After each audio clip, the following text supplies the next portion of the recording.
Né le 12 juin 1832 au Cail et décède le 6 mars 1905 à Port-au-Prince à l'âge de 72 ans.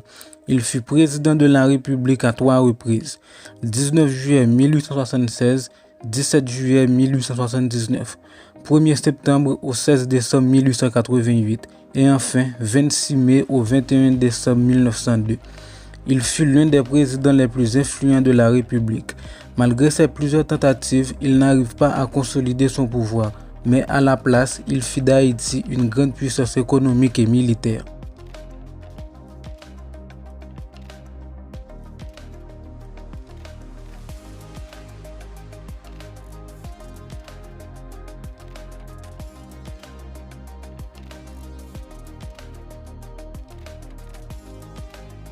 Durant la présidence à vie de Gieffard, il a été officier de 1858 à 1867.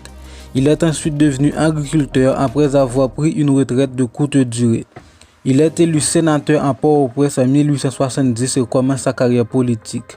Il est de nouveau élu à ce poste jusqu'en 1875. Les émeutes de mai 1875 le poussent à partir en exil à Kingston en Jamaïque pour quelques semaines. Dans le gouvernement du président Domingue, il devient un homme important après avoir été nommé commandant de l'armée dans le département de l'Ouest à son retour.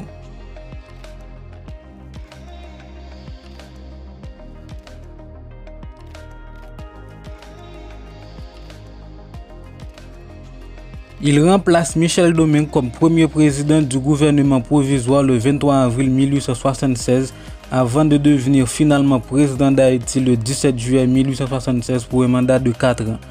Alors qu'il préside, des tensions étrangères et en politique intérieure apparaissent, notamment en raison des divergences de vues entre les nationalistes et les libéraux au Parlement. Le 30 juin 1879, des émeutes éclatent à la capitale après un débat houleux à la Chambre des députés dans lequel le chef du Parti libéral, Jean-Pierre Boyer-Baselère, a joué un rôle important.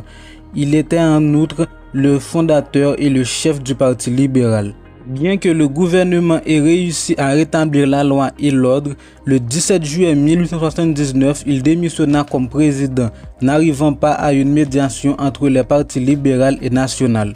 Il partit de nouveau en exil en Jamaïque après sa démission en refusant de s'incliner devant le président Salomon qui a réussi ce que lui voulut accomplir, instaurer un régime présidentiel autoritaire et stable sans aucun respect et devoir envers le Sénat.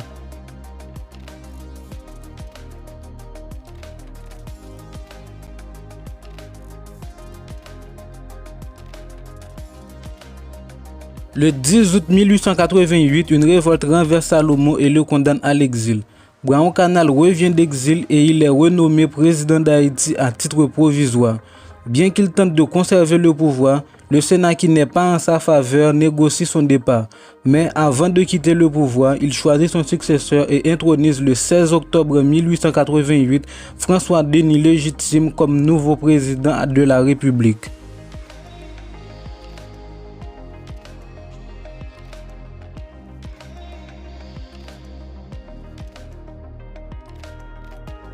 Il a été nommé successeur de Thérèse Simon Sam comme nouveau président d'Haïti le 26 mai 1902.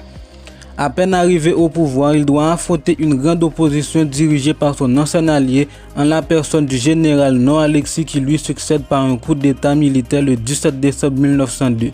Cependant, il n'envoie pas son prédécesseur en exil et le laisse poursuivre sa carrière en politique.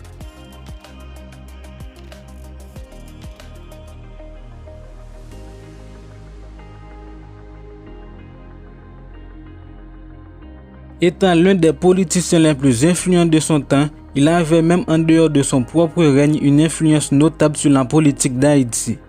Il décède à Port-au-Prince le 6 mars 1905.